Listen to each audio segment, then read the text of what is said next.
सास का घूंघट पार्ट 4। अब तक हमने देखा कि देविका के ससुराल के आदमी औरतों को घर के अंदर नहीं आने दे रहे हैं।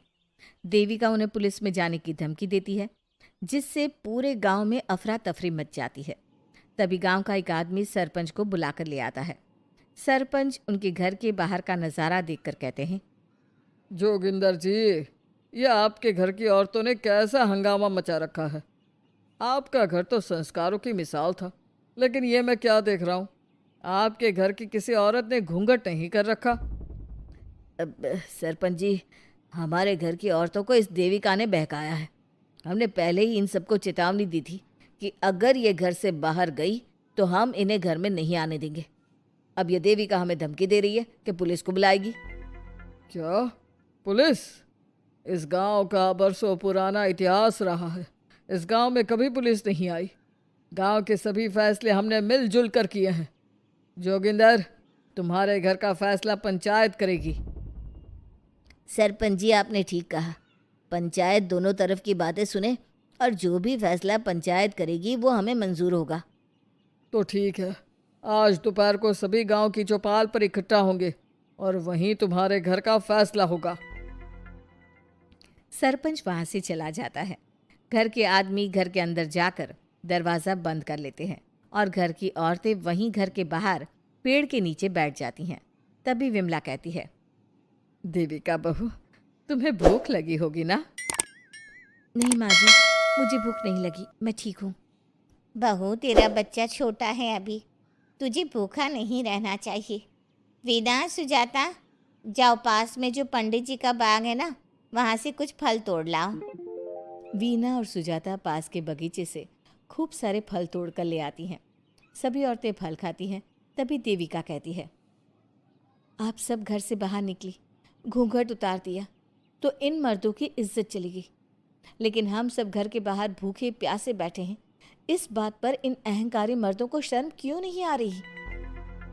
हाँ देविका, तुम ठीक कह रही हो। अगर हम मर भी जाए ना, तब भी इन मर्दों के लिए इनके बनाए गए नियम कानून ही अहम रहेंगे, हम नहीं।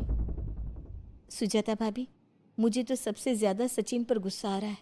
उसने मुझसे लव मैरिज की थी, क्या क्या वादे किए थे कि मेरा साथ कभी नहीं छोड़ेगा, और आज उसने मेरा साथ छोड़ दिया। अपने बच्चे को एक बार भी नहीं देखा उसने। देविका, वो शुरू से ही ना डरपोक रहा है, लेकिन इन सारी बातों को छोड़ो। मुझे तो इस बात की चिंता हो रही है कि पंचायत में न जाने क्या फैसला होगा। पता नहीं वो इंसाफ करेंगे भी या नहीं। वीना दीदी, आपको अभी भी पंचायत से इंसाफ मिलने की उम्मीद है?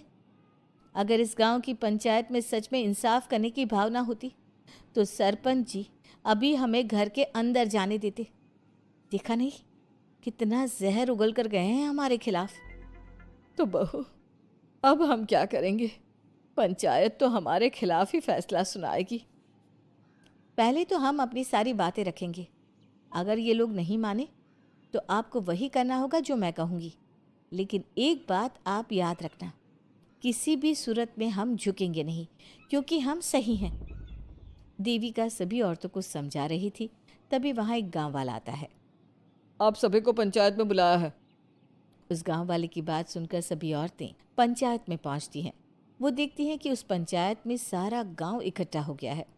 बहुत सारी औरतें लंबे लंबे घूंघट करके वहां आई हुई हैं।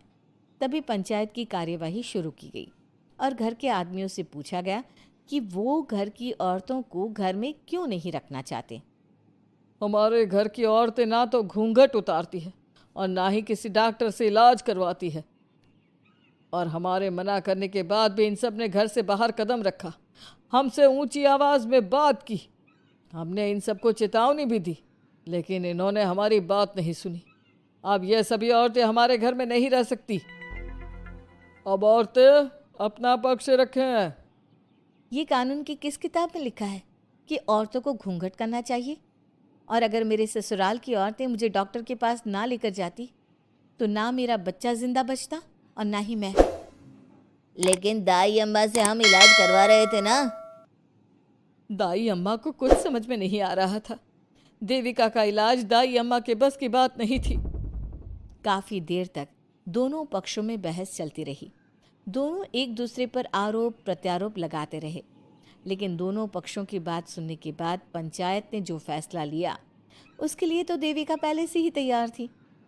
दोनों पक्षों की बात सुनने के बाद पंचायत ने यह फैसला किया है कि सारी गलती महिलाओं की है। अगर वो अपने अपने पतियों से माफ़ी मांग लेती है और वादा करती है कि भविष्य में कभी ऐसी गलती नहीं दोहराएंगी, तो वो घर के अंदर प्रवेश कर सकती हैं। हमें पंचायत का फैसला मंजूर नहीं है। हमने कोई गलती नहीं की जो हम माफ़ी मांगे। और किस बात का वादा करें हम? हमने देविका की जान बचाई है, तो आप हमसे भविष्य में किसी की जान ना बचाने का वादा ले रहे हैं क्या? अगर तुम्हें पंचायत का फैसला मंजूर नहीं है तो तुम सबको घर में नहीं पुरानी हवेली में रहना होगा, जो अब खंडहर बन चुकी है। यह खंडहर तुम्हारे घर के सामने ही है। सरपंच जी, आपका फैसला सही नहीं है। एक बार और सोच लीजिए इस फैसले के बारे में। ओ शहर की छोरी, 4 किताबें क्या पढ़ ली, हमें सही गलत का पाठ पढ़ाएगी? तुझे पता नहीं कि पंचायत का फैसला यहाँ सदियों से चलता आया है और लोग उसी को मानते आए हैं। अच्छी तरह जानती हूँ सरपंच जी। अगर मैं चाहूँ तो आपके इस फैसले को कोर्ट की चौखट तक ले जा सकती हूँ। पुलिस को बुलाकर अभी घर के अंदर जा सकती हूँ। पंचायत और घर के आदमियों की शिकायत पुलिस में कर सकती हूँ और अपने बच्चे को उसका हक दिलवा सकती हूँ। लेकिन नहीं, मैं ऐसा नहीं करूँगी। मैं उसी खंडहर में रहूँगी और इस गांव के आदमियों को दिखा दूंगी कि औरत खंडहर को भी महल बना सकती है, और वो भी बिना किसी आदमी की मदद के। सारे गांव की औरतें देविका की बातें सुनकर हैरान हो जाती है। उनका जीवन घूंघट और घर के 4 दीवारी के बीच में ही था। कोई औरत अपने हक के लिए पंचायत से भी टकरा सकती है, ये बात उन्होंने पहली बार सुनी थी। अब देविका घर की औरतों के साथ खंडहर में चली जाती है।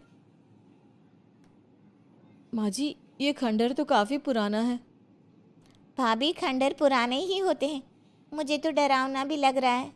मैं डर की वजह से कभी इस खंडहर के आसपास भी नहीं आई, लेकिन मुझे क्या पता था कि एक दिन इसी में रहना पड़ेगा।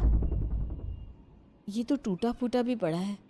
माँ जी, एक काम करते हैं, ये खंडहर तो काफ़ी बड़ा है, इसलिए एक हिस्से की साफ सफाई करके उसे ही रहने लायक बना देते हैं। बाद में धीरे धीरे पूरा खंडहर ठीक कर लेंगे। हाँ बहू, तुम ठीक कह रही हो। विमला भाभी और मैं इस खंडहर के टूटे हुए हिस्सों पर मिट्टी और ईंटें लगा देते हैं। सुजाता और वीना, तुम साफ सफाई कर लो। सभी औरतें मिलकर खंडहर के एक हिस्से को सुधारना शुरू कर देती है और काफ़ी देर तक मेहनत करने के बाद वो उस हिस्से को काफ़ी हद तक अच्छा कर लेती हैं। और इसी तरह रात हो जाती है। सभी औरतें बैठकर बात करती है। माँ, हमने इस खंडहर को घर तो बना दिया है, लेकिन ये घर चलेगा कैसे? हाँ माँ जी, मैं भी यही सोच रही हूँ। और हम सब तो बड़े हैं, गर्मी सर्दी भूख कुछ भी आसानी से बर्दाश्त कर सकते हैं। लेकिन देविका का बेटा बहुत छोटा है, उसे तो हमें अच्छी तरह से पालना होगा ना। मैं भी यही सोच रही हूँ कि आगे हमें क्या करना चाहिए। कम्मू और मैं मिलकर मिट्टी का चूल्हा और मिट्टी के बर्तन बना देते हैं। कुछ दिन के लिए खाने का इंतज़ाम भी हो जाएगा, क्योंकि यहाँ पर खेत और बाग बगीचे आसपास ही हैं, कहीं से कुछ भी ले सकते हैं।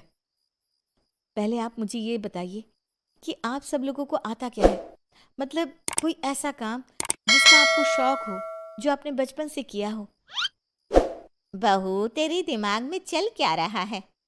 माँ जी, बहुत कुछ चल रहा है।